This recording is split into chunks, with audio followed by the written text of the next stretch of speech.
জীবনের প্রথমবারের মতো সার্জারি করতে যেয়ে যে আমার সাথে এত বড় একটা কাহিনী হয়ে যাবে তা কখনোই কল্পনা করিনি। তো আমি আমার ফেসে কি করলাম তা জানতে কিন্তু অবশ্যই সম্পূর্ণ ভিডিওটা দেখতে হবে। সো হ্যালো এভরিওয়ান, আসসালামু আলাইকুম। আশা করি সবাই ভালো আছেন এবং সুস্থ আছেন। আপনাদের দোয়ায় আমিও ভালো আছি। তো অনেকেই জানেন যে বেবি হওয়ার পরে আমার ফেসে কিছুটা দাগ হয়েছে। এখানে আমি তোহার সাথে রিয়াক্ট করছিলাম কজ তোহা আমার দিক কোনো কিছুই খেয়াল রাখে না। মানে আগের থেকে কেন জানি না ও অনেক বেখাইলি হয়ে গেছে। মানে তাকে কোনো কিছু বুঝাইতে গেলেও সে কখনোই বুঝবে না। শেষমেশ আমাদের ভিতরে এত রাগারাগি হয়। আসলে বেবি হওয়ার পর একটা মেয়ের লাইফে তার হাজবেন্ড যদি কিছু না বুঝে বা তার দিকে খেয়াল না নেয়, এর থেকে বড় কষ্ট আর কিছুই নাই। তো আমি মনে করি একজন হাজবেন্ড হিসেবে তার ওয়াইফকে অবশ্যই গুরুত্ব দেওয়া প্লাস তার দিকে বোঝা, এটাই হচ্ছে ইম্পর্টেন্ট। আর আন্ডারস্ট্যান্ডিং তো থাকা লাগবে। তারপর এত ঝগড়া মারামারি কাটাকাটি হওয়ার পরে কিন্তু সে বুঝতে পারছে, দেন বলা নাই কাজ করা শুরু করছে। মানে তোমার একটা দিক সে যেটা ভাববে সেটা করবে। সে নাকি আগে থেকেই ভাইরাল সাইদুল ভাইয়ের ট্যাটুর কথা জানে। গাইস আবার ভাইবেন না যে ট্যাটু করতে যাবো, আসলে ট্যাটু জিনিসটা আমাদের ইসলামে হারাম। সাইদুল ভাই নাকি 5 বছর আগে থেকে এই ট্যাটুর কাজ করা বাদ দিয়ে দিয়েছে। তারপর তাদের হোয়াটসঅ্যাপ নাম্বারে কল দিয়ে তোহা যোগাযোগ করে এন্ড আমিও আমার প্রবলেমস এর কথা বলি। দিন বলা নাই আমরা কিন্তু তার পরের দিনই সাথে সাথে বের হয়ে যাই। আমার তো একটা দিনও তস হচ্ছিল না, যেহেতু তখন অনেক রাত ছিল যার জন্য আমি যেতে পারিনি। তাই আমরা আবার পরের দিন বিকাল সন্ধ্যার দিকে বের হয়ে গেলাম যাওয়ার উদ্দেশ্যে। এন্ড আমাকে দেখে বুঝতেই পারতেছেন আমি কতটা হ্যাপি। তারপর দেখতে দেখতেই চলে আসলাম মালিবাগ টুইন টাওয়ারে। আপনাদের আগে আগেই বলে দিই, সাইদুল ভাইয়ের অফিস কিন্তু মালিবাগ টুইন টাওয়ারে। সহজ ভাষায় বলতে গেলে Malibagh Concord shopping mall. Shopping মলে প্রবেশ করে লিফটের 3 গেলে হাতের বাম পাশেই কিন্তু ভাইয়ার অফিস। গাইস এখন তোমাদেরকে বলি, এখানে কিন্তু কোনো ধরনের ট্যাটু করা হয় না। প্রায় 6-7 বছর আগে ভাইয়া করতো। ভাইয়া যখন নিজের ভুল বুঝতে পারছে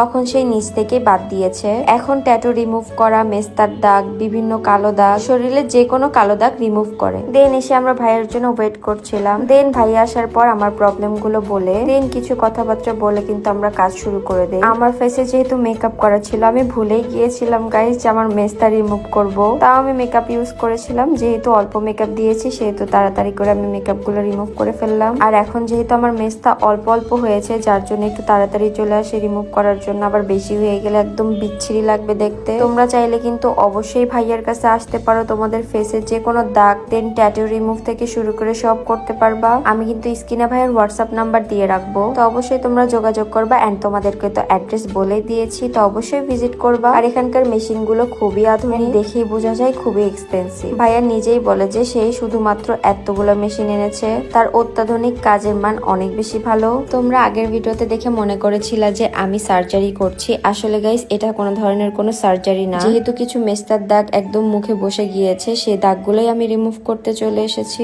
আশা করি এখন তোমরা আমার বিষয়টা বুঝতে পারছো। আমি কেনই বা আমার ফেস সার্জারি করতে যাব। আসলে সার্জারি করা ঠিক